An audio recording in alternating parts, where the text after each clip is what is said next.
אתמול סיימתי את כל הדבר הזה בלילה, ואז הקראתי את זה אתמול בלילה לטלי, והתפרקתי 100 פעם תוך כדי, וזה מאוד מאוד, אני חושב שזה יקרה גם עכשיו, כי ההתרגשות היא לא יותר קטנה ממה שהיה אתמול בלילה, אז תדחו את זה בחשבון, אוקיי?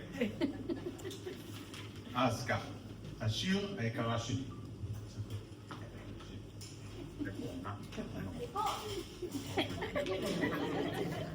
אז משהו שתמיד אהבתי אצל סטיב ג'ובס.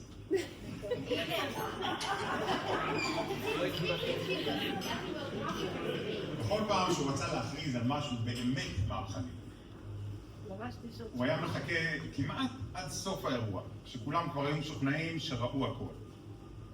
ואז הוא חוזר לבמה עם חיוך קטן בזווית הפה ואומר, and one more thing. ככה בדיוק הוא הכריז על האייפון ששינה את העולם. ככה הוא הכריז על האייפד. ככה הוא הכריז על האייפוד ששינה את העולם. זה תמיד היה משהו ששינה את העולם לגמרי. ואני חושב על זה היום כי החיים שלי מלאים ברגעים כאלה. רגעים שבהם חשבתי שזהו. אין יותר הפתעות. ופתאום החיים מפתיעים עם משהו שהופך את הכל. וכל one more thing כזה משנה את המציאות בצורה שאי אפשר לדמיין. הנה הראשון. בגיל 34 הייתי כבר בלב קריירת הייטק משגשג. פתחתי מאוד בהרבה מישורים בחיים שלי, אבל די שלמתי עם זה שאולי נישואים זה לא בשבילי. היו לי לא מעט מערכות יחסים, אבל אף פעם לא הרגשתי, או אנחנו לא פגשנו, אף אחד שאני רוצה לחלוק איתה את כל החיים שלי. אחותי באותו זמן הייתה קוראת לי לא חתי. ואז one more thing, פגשתי את אמא שלך. אני רק שבאותה שנים בדיוק יצא סרט שנקרא ואז הגיע טלי. זה היה ככה.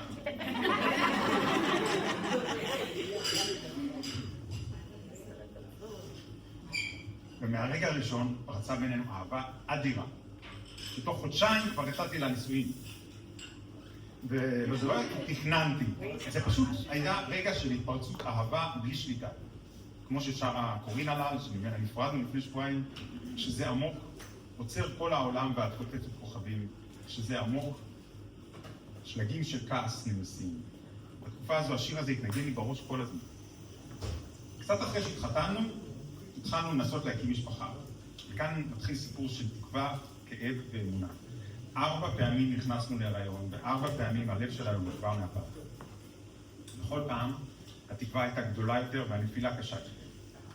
אחרי הפלה הרביעית, כבר היינו בני 38, כמעט ויתרנו. התחלנו למלא טפסים לאימוץ, היינו בטוחים שזהו, זה לא יקרה. ואז, one more, חברה של אמא המליצה על רופא חדש, שהגיע עם גישה חדשה שהצליחה להביא אותך לעולם. ב8 לאפריל 2012 הגעת את, אחרי 6 שנים של ציפייה, פתאום את כאן. מאחר ונולדת בלידה קיסרית, את הדקות הראשונות שלך בעולם העברת איתי, באופן אינטימי, בזמן שאמא התאוששה מהניתוח. אני זוכר כל רגע מהדקות הראשונות האלה. את העיניים הסקרניות שלך נפתחות ומסתכלות על העולם בפעם הראשונה. את הקולות המתוקים ששמעת. את כף היד הקטנטנה שלך אוחזת באצבע שלי חזק חזק. איבדתי תחושה של זמן ומקום. כשזה עמוק, עוצר כל העולם. ואת כותבת כוכבים. שוב השיר הזה. בימים הראשונים בבית חולים הייתי פשוט מסניף אותך שוב ושוב, לא מסוגל להפסיק, שואב את הריח המתוק הזה של תינוקת חדשה, שהיא פתאום הבת שלי, אני אבא. וכשחשבנו שאי אפשר להיות יותר מאושרים, one more thing. הפעם, ממש באופן המילולי, הגיע רונה. ככה נולדה המשפחה המופלאה שלנו. ומאז החיים שלנו מלאים ב-one more thing קטנים וקסומים. ולפעמים גם מצחיקים. הצחוק הראשון שלך בגיל 4 חודשים, שצילמתי מהר לפני שטסתי לשיקגו, וצפיתי בו 20 פעם במהלך הטיסה. בגיל 2, התחלת להשאיר את המילים של השיר יונתן הקטן, אחרי ששמעת אותו מעט מאוד פעמים. היא על ואני פשוט נדהם מהזיכרון שלך.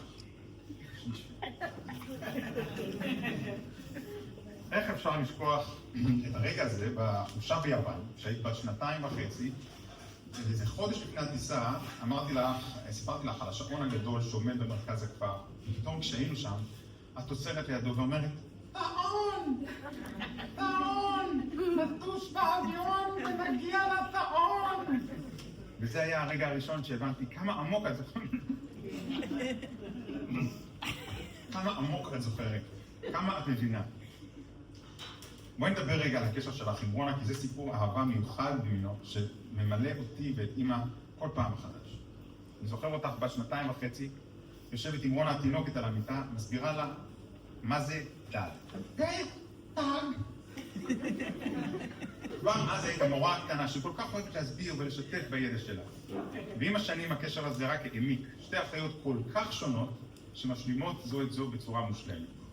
כמו הסיפור ההוא בחופשה ביוון, כשהיית את בת 4.5, אתן מציירות במועדון הילדים ואיזה ילד קטן, אבל שהיה גדול יותר משלכם, מנסה להפריע. את עדינה כתמיד זזה הצידה, ופתאום רונה, הקטנה המספוסה בת 2.5, עושה לו כמו חתולה קטנה, עם תנועת ציפורניים, מגינה על אחותה הגדולה בדרך שלה. דווקא בגלל השוני הגדול, השילוב ביניכם כל כך קסום, כמו פאזל שמתחבר ביחד. את עם הרגישות והעדינות שלה, רונה עם האומץ והישירות שלה, את עם האחריות והתכנון, היא עם הספונטניות. וביחד אתן פשוט משתוללות מצחוק, עובדות, נכנסות לטרנס של משחק עמוק ומשותף, רגעי קסם טהור. ועכשיו את כאן, בת 12.5, והלב שלי מתמלא גאווה שאני רואה את מי שהפכתי.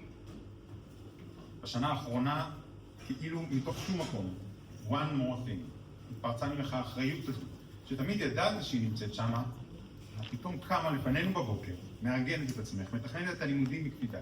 אני רואה איך את לוקחת את הלימודים ברצינות, איך את מתכוננת למבחנים ביסודי, איך את מצליחה, וכל זה בא ממך, מתוך רצון פנימי עמוק ללמוד ולהתפתח.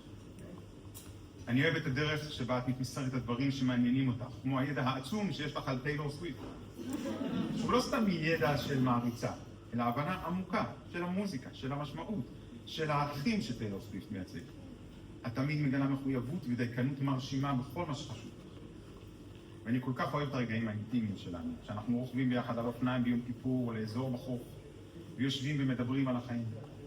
או במשפחות, או בחופשות משפחתיות, שיש לנו את השיחות העמוקות האלה שרק אנחנו מבינים. ואיך את כבר אוהבת לשבת איתי לכוס קפה. ואני רואה בך את הבוגרת המדהימה שאת הופכת לי.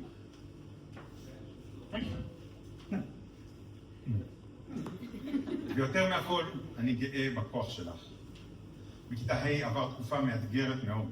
במקום להישבר, לקחת את עצמך בידיים, עשית את הדברים בדרך שלך, בשקט, בנחישות, צמחת, התחזקת, בנית לעצמך עמוד שדרה. וזה בדיוק מה שהופך אותך למי שאת. ילדה שלא מוותרת, שלומדת מכל אתגר, שמתחזקת עם כל קושי. וזה מה שאני רוצה להגיד לחיים שלי. החיים תמיד יפתיעו אותך.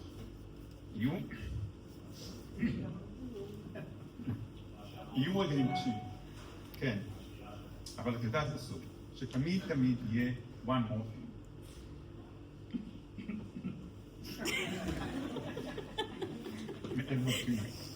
עוד הפתעה טובה, עוד התחלה חדשה. עוד הזדמנות. כמו שאני ואמא לא ויתרנו, כמו שאת לא ויתרת בכיתה ה'. ככה תמשיכי להאמין, להתמיד ולחכות בסבלנות ל-one more thing הבא. כי הם תמיד מגיעים הרגעים האלה של שנים עברו. העיקר הוא להישאר פתוחה אליהם, להאמין שהם יגיעו ולחבק אותם חזק כשהם מגיעים. כי עד שיר שלי היקר, את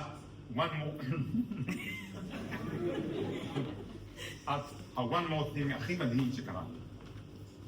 ואת ממשיכה להפתיע ולרגש אותי כל יום מחדש.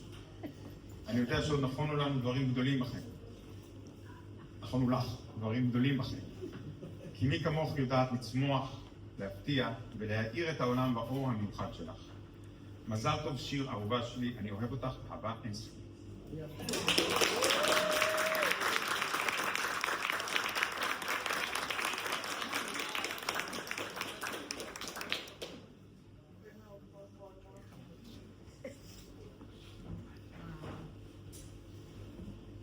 חוקים הבאים ביחד?